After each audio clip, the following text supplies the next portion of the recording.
Boker Tov, Mavorach, Shabbat Tov. Alors d'abord, on vous remercie tous de votre présence avec nous pendant les fêtes de Shavuot. On félicite M. Monsonego pour l'organisation de tout cet événement avec, comment on appelle ça, avec classe, d'accord. Et on nous souhaite à tous dans Hachem que des bonnes choses.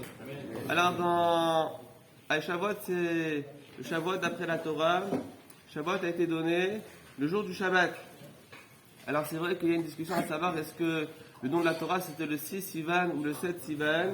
En Eretz Israël en tout cas, la halakha est que c'était le 6 Sivan. Donc vendredi c'était le don de la Torah officiellement.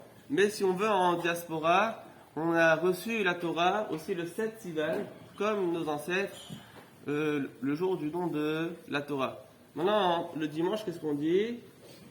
Mi ale be'ar Adonai ou mi yakum bimkom kocho. De quoi ça parle? Ça parle justement du don de la Torah. Qui c'est qui va monter sur la montagne et qui va pouvoir rester en haut de celle-ci? Maintenant, la question qui se pose, c'est, j'ai pas compris. Qu'est-ce qui est monté sur la montagne? Personne.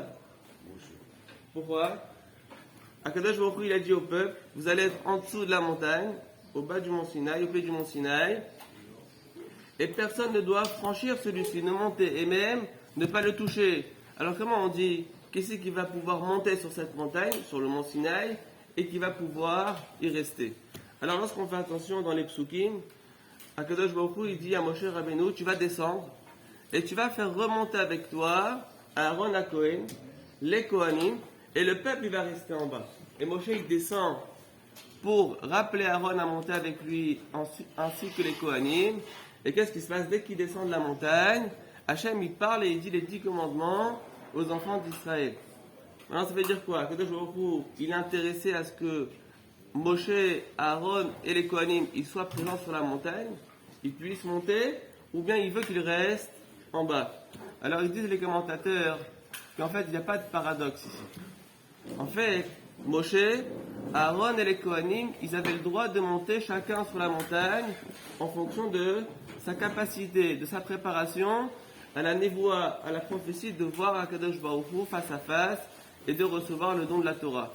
Sauf que Akadosh Baruch Hu il voulait, bien qu'ils étaient à cette hauteur-là, à ce niveau spirituel, il a demandé à ce que chacun il reste en bas de la montagne.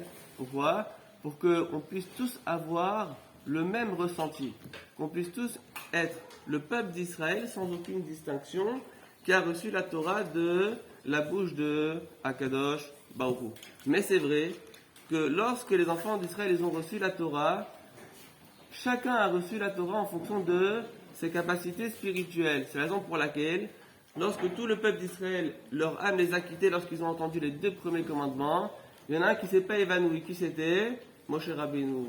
Moshe Rabbeinu ne s'est pas évanoui. Pourquoi? Parce qu'il était à ce niveau spirituel d'entendre la voix d'Akadosh Baruch Hu sans s'évanouir. Donc en tout cas, lorsqu'on parle de qui c'est qui va monter sur cette montagne, on a tous les capacités de monter sur cette montagne à notre niveau. Et comment on y reste sur cette montagne? Neki Chapaim, il faut avoir les mains qui sont propres. Toutes nos actions doivent être propres, que ce soit dans le business, d'accord, que ce soit dans Ben Adam, la Makom, entre nous, Akadosh Baruch Hu. Et il y a ce qu'on appelle Maralin Bakodesh Ve'en Moridim. C'est ça ce qui est écrit dans le Teilim. Il faut monter dans la Kedusha et il ne faut pas redescendre. Quand est-ce qu'on fait ça? Par exemple, dans les Tefilin. On commence par les Tefilin de la main et après, qu'est-ce qu'on fait? On met les Tefilin de la tête. On met les Tefilin de la main assis et après, qu'est-ce qu'on fait? On monte de degrés. Pourquoi? L'action. Et là, on va sanctifier la pensée au maximum. Qu'est-ce qu'on fait? On se lève pour mettre les téfilines de la tête. Et lorsqu'on va les enlever, c'est pareil. Étant donné que les téfilines de la tête, c'est le plus spirituel que celle du bras, qui sont que les actions, alors que la Torah, qu'on cogite matin au soir, elle n'est pas dépendante du temps, on peut le faire, etc. C'est l'ishma. Alors qu'est-ce qui se passe? Quand on va même retirer les téfilines, on retire debout celle de la tête, et après on retire assis celle des téfilines de la main.